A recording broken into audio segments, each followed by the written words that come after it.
누가복음 12장 16절로 21절 말씀 한 절씩 교독하겠습니다. 또 비유로 그들에게 말하여 이르시되 한 부자가 그 밭에 소출이 풍성하매 심중에 생각하여 이르되 내가 곡식 쌓아 둘 곳이 없으니 어찌할까 하고 또 이르되 내가 이렇게 하리라 내 곡간을 헐고 더 크게 짓고 내 모든 곡식과 물건을 거기 쌓아 두리라. 또 내가 내 영혼에게 이르되 영혼아 여러 해 쓸 물건을 많이 쌓아 두었으니 평안히 쉬고 먹고 마시고 즐거워하자 하리라 하되 하나님은 이르시되 어리석은 자여 오늘 밤에 내 영혼을 도로 찾으리니 그러면 내 준비한 것이 누구의 것이 되겠느냐 하셨으니 자기를 위하여 재물을 쌓아두고 하나님께 대하여 부여하지 못한 자가 이와 같으니라. 사람이 자신의 습관과 이제까지 살아오던 방식을 바꾼다는 것은 굉장히 어렵습니다. 그리고 이제까지 생각하던 것들을 또 바꾼다는 것도 정말 어렵습니다. 특히 그 자기가 생각하는 것이나 그 생활 방식이 다른 사람들도 다 그렇게 생각하고 다 그렇게 하고 있다면 그런 생각이나 그런 생활 방식을 바꾸는 것은 굉장히 어려운 것입니다. 예를 들어서 건강을 위해서 내가 저녁 식사 이후에는 먹지 않아야 되겠다 이런 결심을 하고 6시 이후에는 물 외에는 아무것도 안 먹겠다 이런 결심들을 하지만 그 결심이 쉽게 이렇게 잘 유지가 되지 않는 경우가 많습니다. 이제까지 자기의 몸의 본성이 저녁 시간 이후에도 뭔가 자꾸 먹고 싶은 그런 욕구가 있고 또 주변 사람들도 다 그렇게 하면 좋겠는데 다른 사람들은 뭔가를 먹고 있는 것입니다. 그리고 가끔 같이 먹자고도 권유도 합니다. 그런 유혹들 앞에서 쉽게 그 결심이 무너지고 또 먹게 되는 것이 우리의 모습입니다. 그러면 이 사람이 처음 생각했던 것들이 다 무너져 버리게 되는데 제가 지금 이런 이야기를 하는 것은 오늘 읽은 본문에서는 이런 것들에 대한 말씀을 하고 있기 때문입니다. 오늘 읽은 성경에 보면 어떤 사람이 예수님께 나와서 자신의 문제를 들고 나옵니다. 그런데 그 사람이 들고 나온 문제가 이제까지 예수님께서 하신 말씀과 너무나 동떨어진 내용이었고 예수님 입장에서는 굉장히 황당한 그런 질문이고 그리고 또 실망스러운 그런 얘기라고 할 수 있습니다. 가끔 강의나 세미나 같은 데서 강의 후 질문을 받으면 강의와 전혀 관계없는 엉뚱한 질문을 하는 사람이 간혹 있습니다. 지금 예수님께서 이 사람의 질문을 듣고 그런 느낌을 받았을 것이라고 생각할 수 있습니다. 우리가 이제까지 살펴본 것처럼 예수님은 이 세상에 대한 예수님의 세계관을 가지고 여러 가지 말씀들을 하셨습니다. 회개하라 천국이 가까웠다 라고 말씀하시고 악한 영과 하나님의 영이 있음을 말씀하시고 또 우리가 그런 영적 전투를 하고 있음을 말씀하시고 또 충성된 추수꾼으로 하나님의 영혼들을 추수하는 일을 해야 된다 하는 말씀들을 하셨는데 지금 이 사람이 와가지고 주님 앞에 요구하고 질문하는 것이 제가 어떻게 하면 전도를 잘 할 수 있겠습니까? 제가 어떻게 하면 다가오는 천국을 잘 대비할 수 있겠습니까? 하는 그런 문제가 아니라 형이 있는데 형이 유산을 혼자 다 차지하려고 합니다. 형한테 말해서 재산을 나누도록 하게 해주십시오라고 이렇게 말을 하는 것입니다. 그러니까 예수님께서 이 황당한 질문을 받고 그 실망감을 감추지 않습니다. 이 질문이 적절하지 않다고 주님께서는 말씀하십니다. 예수님은 이렇게 말씀하십니다. 사람아 누가 나를 너희의 재판장이나 물건 나누는 자로 세웠느냐라고 말하는 것입니다. 네가 왜 내게 와서 나에게 이런 질문을 하느냐? 이런 질문하는 것이 맞다고 생각하느냐라고 책망을 하고 계시는 것입니다. 그러면서 한 가지 비유의 말씀을 하십니다. 비유는 어떤 부자가 있었는데 이 사람이 농사가 아주 잘 되어서 아주 많은 소출을 얻었다는 것입니다. 그래서 곡간에 쌓아둘 것이 부족함을 알고 그 곡간을 새로 크게 짓는 일을 했다는 것입니다. 그리고 나서 그 곡간에 쌓여진 곡식들을 보면서 곡식이 많으니 편안히 쉬고 먹고 마시고 즐거워해야 되겠다는 생각을 했다는 것입니다. 그런데 하나님이 그 사람에게 어리석은 자여 오늘 밤에 내 영혼을 도로 찾으리니 그러면 내가 준비한 것이 누구의 것이 되겠느냐라고 말했다는 것입니다. 예수님께서 이런 비유를 하신 이유가 무엇입니까? 유산을 나누어 달라고 요구하는 사람에게 왜 너는 너의 생각이 그런 유산 나누는 것들에만 집중하고 있느냐? 이 세상 유산 나누는 것보다 하나님께서 어떤 평가를 하시는지 하나님 앞에 섰을 때 어떤 상급을 받고 어떤 벌을 받을 것이 중요한 것이 아니냐는 그런 말씀을 하신 것이라고 할 수 있습니다.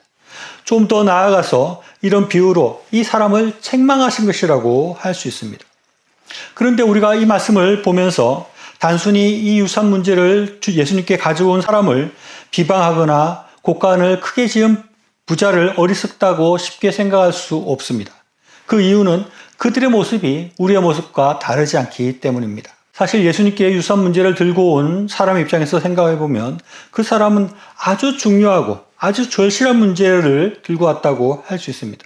형이 유산을 나눠야 되는데 나누지 않고 혼자 다 가져버리겠다는 것은 이 사람에게는 굉장히 심각한 문제였습니다. 만약 유산을 다 가져버리면 이 사람에게 생계에 문제가 생길 수도 있고 또 엄청난 재산의 손실을 입을 수 있는 문제였습니다.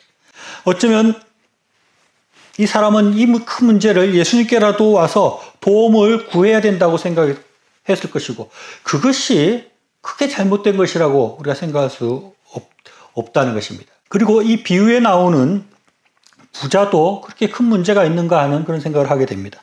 농사가 잘 되어서 수확이 많이 되었다는 것입니다. 소출이 많았다는 것입니다. 곡간에 차고 넘치니 곡간을 더 크게 짓는 것, 그것이 무슨 문제가 있겠습니까? 또 곡간을 보면서 이렇게 수출이 많으니까 내가 잘 살 수 있겠구나, 풍족하게 살 수 있겠구나, 즐거워하고 만족감이 드는 것, 그것을 우리가 비방할 수 있겠는가 하는 것입니다. 이 사람이 하는 얘기가 여러 해 쓸 물건을 많이 쌓아뒀으니 평안히 쉬고 먹고 마시고 즐거워하자 하는 생각을 했다는 것입니다. 그 생각이 그렇게 잘못된 것일까요? 어쩌면 누구나 그렇게 하는 것이 아닐까요? 우리도 유산을 나눠달라고 했던 사람들처럼 재산에 큰 손실이 생기는 그런 문제를 두고 예수님께 그 문제를 들고 나오지 않겠습니까? 그런 문제가 생겼을 때 우리가 금식 기도도 하고 철학 기도도 하고 엄청나게 예수님께 그 문제를 기도의 제목으로 들고 나왔을 것입니다. 또 우리도 더 많은 소출을 얻기를 원하고 더 큰 수입이 얻기를 원하는 마음이 우리 속에 늘 있는 것입니다. 그래서 재산이 많아졌을 때 그 재산을 은행에 넣어두거나 부동산 투자를 하거나 이렇게 도산을 많이 잘 쌓아두는 것입니다. 그러면서 그것들을 보면서 앞으로는 내가 당분간은 큰 걱정 없이 잘 살 수 있겠구나 하고 만족한 마음이 들지 않겠습니까? 그런데 예수님께서는 이런 생각들에 제동을 걸고 계시는 것입니다. 그런 당연한 것 같은 그런 생각들에 대해서 문제를 지적하고 그렇게 해서는 안 된다는 말씀을 분명히 우리에게 하고 계시는 것입니다. 우리에게는 그것이 당연한 것처럼 보이지만 예수님께서는 그것이 당연하지도 않고 정당하지도 않다고 하는 것입니다. 예수님은 이런 상속 문제를 들고 나온 사람에게 15절에서 이렇게 말씀하십니다. 그들에게 이르되 삼가 모든 탐심을 물리쳐라. 사람의 생명이 그 소유에 넉넉한 데 있지 아니하니라 라고 말씀하고 있습니다. 우리는 이 사람이 어떤 형편에서 유산을 나눠달라고 했는지 정확하게 알지는 못합니다. 그러나 예수님은 그의 상황을 잘 알았을 것입니다. 그가 당장 유산을 상속받지 못하면 굶어 죽을 형편은 아니었던 것 같습니다. 그러니 그에게 탐심을 물리쳐라 라고 말하고 생명이 소유에 넉넉한 데 있지 아니하다라고 말씀하셨다고 볼 수 있습니다. 이 말씀을 보면 이 사람이 유산을 나누어 받아서 그 소유가 좀 더 넉넉해지기를 위해서 지금 예수님 앞에 도움을 구하는 것이라고 볼 수 있는 것입니다. 탐심이라는 것이 무엇입니까? 무엇을 가지려는 과도한 욕망이라고 합니다. 아마 욕심이라는 말과도 비슷한 말이라고 할 수 있을 것입니다. 그런데 여기서의 탐심이라는 것이 이 사람이 특별히 부당한 욕심을 낸 것이라고는 볼 수 없을 것 같습니다. 예를 들어서 이 사람이 형의 유산까지도 빼앗으려고 했다라고 한다면 그 문제겠지만 그렇게 보기는 어려운 것입니다. 이 사람은 형이 유산을 나에게 줘야 되는데 내 몫까지 안 나눠주고 자기 혼자 가지려고 한다는 것에 대한 문제 제기를 했고 예수님도 이 사람이 과도한 욕심을 부린다, 잘못된 욕심을 부린다라고는 말씀하지 않았기 때문입니다. 앞에서도 말했듯이 이 사람의 요구와 행동은 어떻게 보면 당연한 것이고 우리도 그렇게 생각할 수 있는 것이었습니다. 그러나 예수님은 그 속에 탐심이 있다.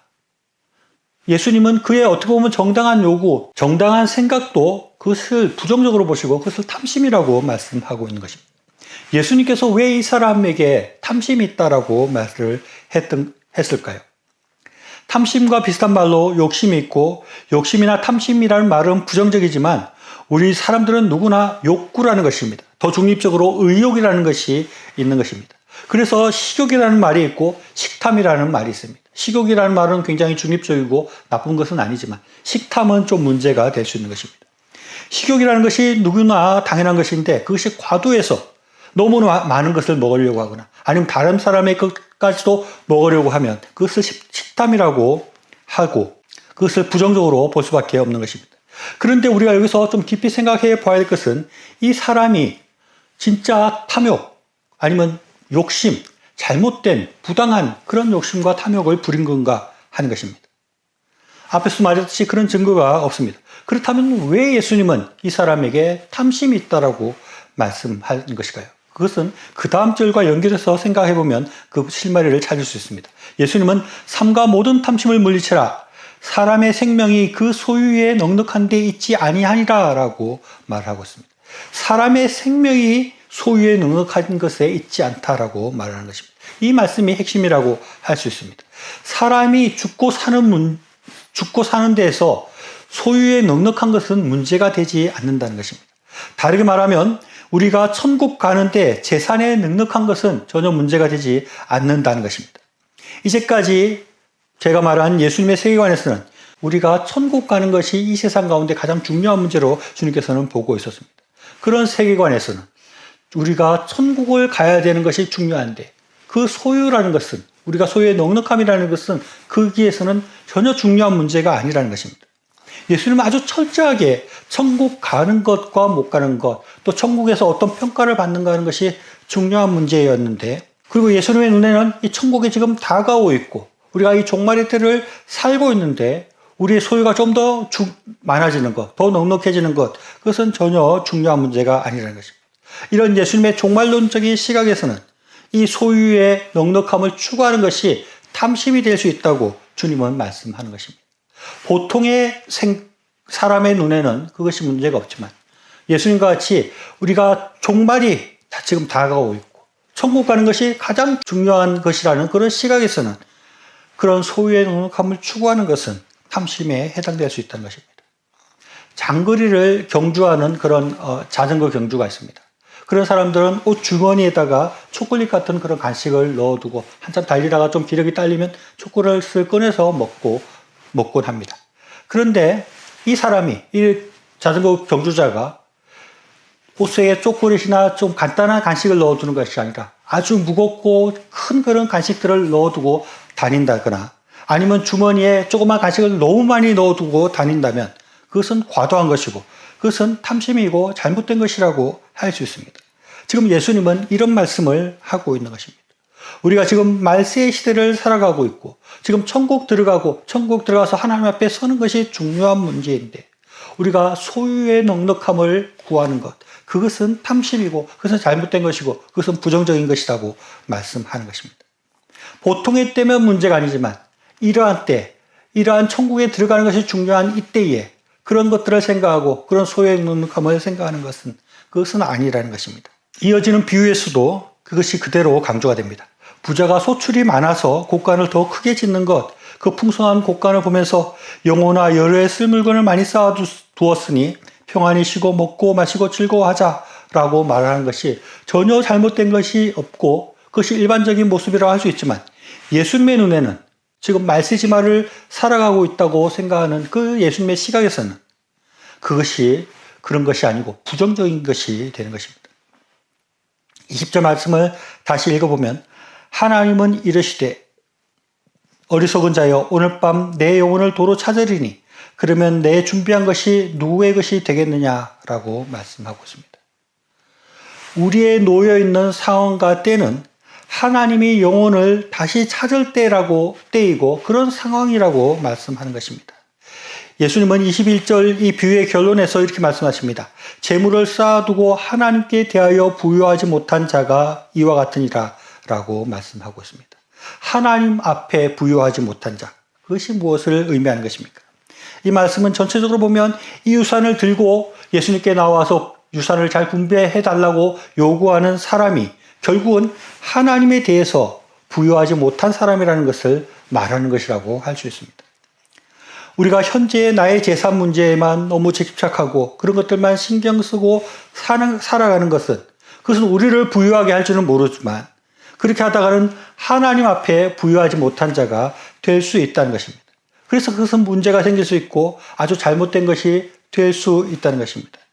그렇게 살다가는 이 세상에서는 잘 살지 모르지만 하나님 앞에 심판받을 때, 하나님 앞에 서게 될 때 문제가 될 수밖에 없는 것입니다. 우리는 모두 재산 문제에 굉장히 민감합니다. 그리고 우리가 소유가 넉넉해지는 데 많은 관심을 가지고 그것을 추구하며 살아갑니다. 또 우리의 곳간이 풍성해지고 그렇게 해서 안정적으로 잘 사는 것에 대해서 우리가 늘 생각하고 살아갑니다. 정당한 유산 분배를 요구하는 사람이나 곳간을 더 크게 짓고 만족하는 사람의 모습이 우리의 모습이고 대부분의 이 땅을 살아가는 사람들의 모습입니다. 그러나 주님께서는 그러한 삶이 옳지 않다는 것입니다. 그러한 삶이 부정적이라는 것입니다. 그러한 삶은 탐욕이 될 수 있다고 말씀하고 있습니다. 왜냐하면 우리는 천국을 향해서 나아가는 사람들이기 때문에 그렇습니다. 빌립보서 3장 14절에서 사도 바울은 이렇게 말씀합니다. 표대를 향하여 그리스도 예수 안에서 하나님이 위에서 부르신 부름의 상을 위하여 달려가노라 라고 말씀하는 것입니다. 우리는 그냥 좀 더 내가 덜 돈을 많이 벌고 더 편안히 살고 그것을 위해서만 살아가는 사람이 아니라는 것입니다. 우리는 그렇게 살아서는 안 된다는 것입니다. 우리는 그 이상의 것들을 추구하면서 살아야 하는 것입니다. 우리는 표대를 향해서 나아가야 됩니다. 부름의 상을 얻기 위해서 살아가야 하는 사람들입니다. 세상의 부유함이 아니라 하나님 앞에 부유함을 추구하면서 살아야 하는 것입니다. 우리도 먹고 살아야 되고 우리도 경제적 안정이 필요합니다. 그러나 그것만을 추구하면서 나아갈 때, 그것만 위해서 살아갈 때 그것은 하나님 앞에 부유하지 못하게 될 수 있다는 것입니다. 세상의 거의 모든 사람들이 이 세상에서의 부유함을 쫓아서 살아갑니다. 그래서 우리의 생각도 계속해서 그들과 비슷하게 이 세상의 것들만 추구하고 쫓아가는 그런 모습이 될 때가 많이 있습니다. 그러나 그것이 이 세상 가운데는 평범하고 그것이 이 세상 가운데는 문제가 없을지 모르지만 예수님은 그런 삶은 문제가 있고 그런 것은 탐욕이고 그런 것은 잘못된 것이라고 말씀하고 있음을 우리가 분명히 기억해야 하겠습니다. 우리도 예수님과 같이 다가오고 있는 천국을 바라보고 우리의 생명을 고도 가실 때가 곧 온다는 것을 생각하고 하나님 앞에 내가 어떻게 부유할까를 생각하면서 살아가야 하는 것입니다. 하나님께서 이 삶 가운데, 이 시간 가운데, 나의 이 상황 가운데 나에게 무엇을 하기를 원하시는지 하나님께서 명령하시는 소명이 무엇인지를 깊이 생각하고 그 표대를 향해서 달려가는 우리들의 삶이 되시기를 바랍니다.